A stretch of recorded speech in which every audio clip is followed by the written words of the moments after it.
Bom, galera, sacou a melodia? Então provavelmente você já sacou o assunto. Eu sou o Thiago Ferreira, do Na Mira do Groove, e hoje nós vamos falar sobre o Tim Maia. Pra mim, o Tim Maia é o maior artista brasileiro que já existiu e não tem conversa. Pode vir milhares de outras gerações e o Síndico será para sempre incomparável. Então é por isso mesmo que eu decidi listar os 5 melhores discos de Tim Maia. Há um tempo atrás, por volta de 2012, eu tinha criado uma categoria chamada Discografia do Tim Maia. Falei com detalhes de cada álbum que ele lançou ali, vou até deixar o link aí embaixo para você ver depois. Mas aqui nesse vídeo o objetivo é falar apenas sobre os 5 discos dele que eu mais gosto. Bom, o primeiro disco que eu vou falar do Tim Maia se chama Tim Maia em inglês. Ele lançou esse disco em 1976, depois de uma experiência ali religiosa que ele teve da fase racional e teve toda a desilusão posteriormente, que eu vou explicar um pouquinho mais pra frente dessa fase. E esse disco ele já começa, pra lá, cheio de romantismo, com With No One Else Around. A primeira música desse disco, você já vai perceber a fluência que ele tem no inglês. Ele morou nos Estados Unidos, passou um perrengue lá durante um tempo, mas ele não rememora tanto essa fase nesse disco. Ele faz mais canções de amor, porque ele tá voltando ali a fazer tais músicas de corno que ele adorava falar. E além dessa música, vale dar destaque também para uma canção que se chama Let's Have a Ball Tonight, que é um funk ali, junto com um som romântico, daqueles entrecruzamentos musicais que é típico do Tim Maia.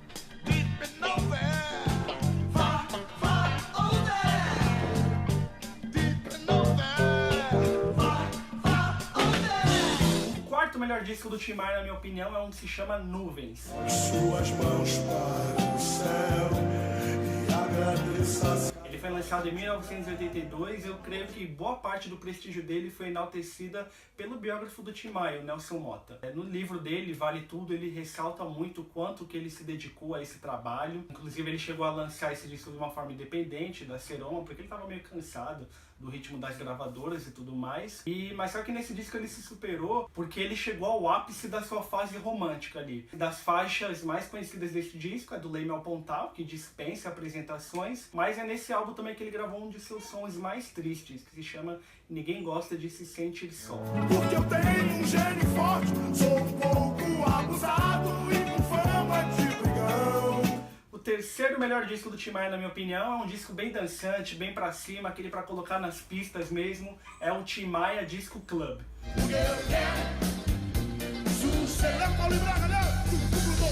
No Tim Maia Disco Club, ele fez uma reformulação da banda dele. Ele chamou a banda Black Hill para tocar com ele, além dos parceiros o Hildon, né? E ele chamou também o Pepeu Gomes para assumir a guitarra em algumas canções. Mas ali o disco tem uma puta de um balanço, sabe? Aquele disco que você colocar numa festa, que a sua festa vai ficar animada com ele do começo ao fim. Uma das faixas mais conhecidas é a Sossego. Ele não poderia também deixar de fazer aquelas músicas sentimentais dele, que Assim Me Lembro Faz Doer, cujo refrão você conhece muito bem. Hoje resolvi mudar, vou deixar de te amar. Hoje resolvi mudar, vou cantar. O segundo disco que eu mais gosto do Tim Maia, eu vou falar do Racional, tanto o volume 1 quanto o volume 2. Vim aqui pra lhe dizer. Acho que são obras indissociáveis porque os dois são um complemento dessa fase tão interessante, tão rica do Tim Maia. Eu lembro que eu comecei a ouvir falar muito dessa fase racional ali por volta dos anos 2000, porque começou a rolar muita especulação de que estava sendo vendido em sebo, uma cópia custava mais de R$1.000, acho que até hoje ela é uma obra muito rara, que na verdade aconteceu o seguinte: quando o Tim Maia gravou os discos da fase racional, ele quis renegar todo aquele tempo de bebidas, de drogas, e ele falou, não, agora vou entrar numa fase de puritanismo. Hoje em dia é traduzido para deboísmo, com um baita calhamaço de milhares ali de páginas, chamado Universo em Desencanto, e falou para todo mundo da banda ler aquele livro e entrar nessa fase, nessa aura junto com ele. Então, além de todo mundo ter que vestir branco, todo mundo tinha que estar muito bem afiado musicalmente. É bom que nesse período, por exemplo, como o Tim Maia tinha parado de beber e tudo mais, só bebia aguinha mineral, a voz dele ficou um destaque muito maior, sabe? Ele deu uma ênfase vocal ali pro soul e pro funk de uma forma que não acontecia nos discos anteriores, inclusive nem nos posteriores. Não é à toa que tanto o Nelson Motta como qualquer outro crítico musical considera a fase Racional como uma das fases mais prolíficas da carreira do Tim Maia. Eu gosto bastante do volume 1, tem a Bom Senso, claro, que é um clássico impagável. Mas lendo atingiu o bom senso. Mas lendo atingiu o bom senso. A imunização. E do segundo disco, a gente tem que falar, claro, de O Caminho do Bem e daquele clássico Guiné-Bissau, Moçambique e Angola. Claro, são os melhores nomes de países de todos os tempos, né? Só perdendo pra São Tomé e Príncipe. E o melhor de tudo é que todos esses países falam a língua portuguesa como nós aqui no Brasil. Guiné-Bissau, Moçambique e Angola. Guiné-Bissau, Moçambique e Angola. Bom, galera, o melhor disco do Tim Maia, na minha opinião, é um que se chama Tim Maia. Bom, aí se eu falar isso, deve ficar muito vago, porque a maioria dos discos do Tim Maia chamam Tim Maia. Hoje é o dia do Santo Reis. É o segundo disco dele, lançado em 1971. Esse disco traz, uma porrada de clássicos. Traz Festa de Santo Reis e traz também, claro, o hit Não Quero Dinheiro e a memorável Um Dia Eu Chego Lá. Mas uma das minhas músicas preferidas deste disco é a impagável Não Vou Ficar, que traz aquele refrão ali que vocês vão ouvir daqui a pouco, que vocês vão saber qual é que eu tô falando. Não vale a pena ficar tentando em vão. O nosso amor não tem mais condição.